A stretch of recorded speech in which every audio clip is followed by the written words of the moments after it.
नमस्कार, स्वागत है आपका हमारे चैनल संवाद लाइव पर। मैं हूं जितेश अवस्थी। उत्तर प्रदेश में होने वाले विधानसभा उपचुनाव के बारे में आज हम बात करेंगे, जो कि 13 नवंबर को होने वाले हैं। यह उपचुनाव प्रदेश की 9 सीटों पर होने वाले हैं, जिनमें से 7 सीटों पर बीजेपी ने अपने प्रत्याशियों की घोषणा कर दी है। तो चलिए जानते हैं इस चुनावी मुकाबले की पूरी जानकारी, किसको कहां से मिला टिकट और इस चुनावी रणनीति के पीछे की पूरी कहानी क्या है, बताएंगे विस्तार से। उत्तर प्रदेश के उपचुनाव को लेकर बीजेपी ने अब तक 7 सीटों पर अपने प्रत्याशियों का ऐलान कर दिया है। गाजियाबाद से संजीव शर्मा को बीजेपी ने प्रत्याशी बनाया है। संजीव शर्मा का पार्टी के प्रति समर्पण और जनता के बीच उनकी पकड़ ने उन्हें महत्वपूर्ण सीट का उम्मीदवार बनाया। करहल सीट, इस सीट से अनुजेश यादव को उतारा गया है। यादव जाति के वोटों को साधने के लिए यह चुनावी दांव महत्वपूर्ण हो सकता है, क्योंकि सपा का गढ़ माने जाने वाले इस क्षेत्र में कड़ी टक्कर देखने को मिल सकती है। बात करेंगे कुंदरकी सीट की, जहां से रामवीर ठाकुर को टिकट मिला है। ठाकुर समुदाय के वोटों को ध्यान में रखते हुए बीजेपी ने यह निर्णय लिया है। खैर सीट पर सुरेंद्र दिलेर को प्रत्याशी बनाया गया है।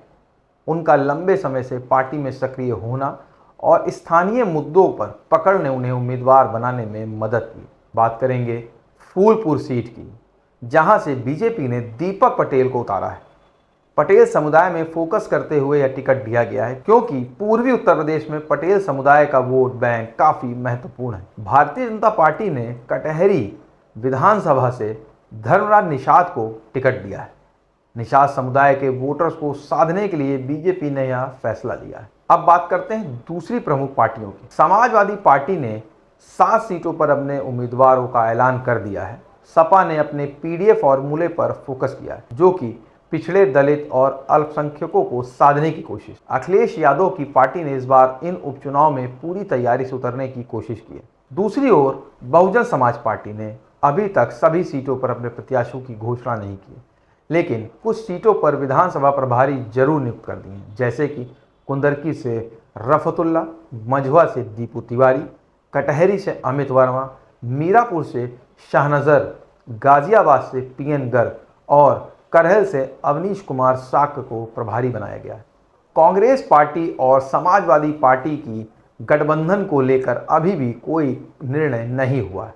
सूत्रों की माने तो समाजवादी पार्टी कांग्रेस को 2 सीटें देने पर विचार कर रही है। हालांकि अभी तक ये निर्णय पूरी तरीके से सामने नहीं आया है। बसपा की रणनीति इस बार थोड़ी अलग दिख रही है, क्योंकि पार्टी प्रमुख मायावती खुद हर उम्मीदवार पर गहन फीडबैक ले रही हैं, ताकि बेहतर प्रदर्शन सुनिश्चित किया जा सके।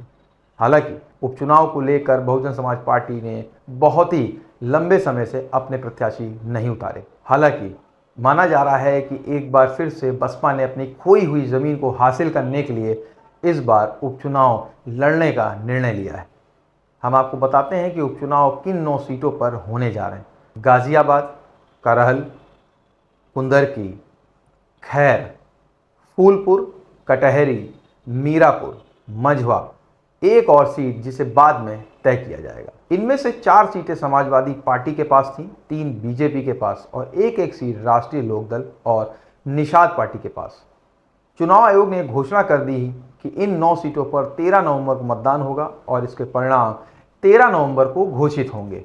ऐसे में सभी पार्टियों के लिए यह चुनावी जंग काफी महत्वपूर्ण हो गई है। खासकर 2027 के विधानसभा से पहले यह चुनाव एक ट्रायल के तौर पर देखा जा रहा है, जिससे सभी पार्टियां अपनी रणनीति को परख रही।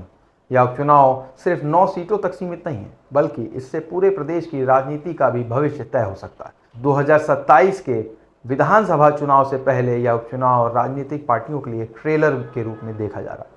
बीजेपी जहां अपनी जीत की लय को बनाए रखना चाहती है, वही सपा बसपा इसे एक मौका मानते हुए अपनी खोई हुई जमीन वापस लाने की कोशिश कर रहे हैं। अखिलेश यादव की समाजवादी पार्टी पिछड़ों और मुस्लिम वोट बैंक पर फोकस कर रही है, जबकि बीजेपी ने पिछड़ी जातियों और सवर्णों के बीच संतुलन साधने की कोशिश की है। मायावती की बसपा अपने कोर दलित वोटरों को वापस अपनी ओर खींचने की कोशिश कर रही है। तो यह था उत्तर प्रदेश के उपचुनाव का पूरा विश्लेषण। 13 नवंबर को होने वाले इस चुनावी मुकाबले में कौन सी पार्टी बाजी मारती है, यह देखना दिलचस्प होगा। बीजेपी अपनी जीत की लय को बनाए रखने के लिए पूरी ताकत झोंक रही है, जबकि सपा बसपा भी इस बार कोई कसर नहीं छोड़ रही। आपको यह वीडियो पसंद आया हो तो इसे लाइक करें, शेयर करें और हमारे चैनल को अगर सब्सक्राइब नहीं किया तो आज ही करें। मिलेंगे एक नई वीडियो के साथ। नमस्कार।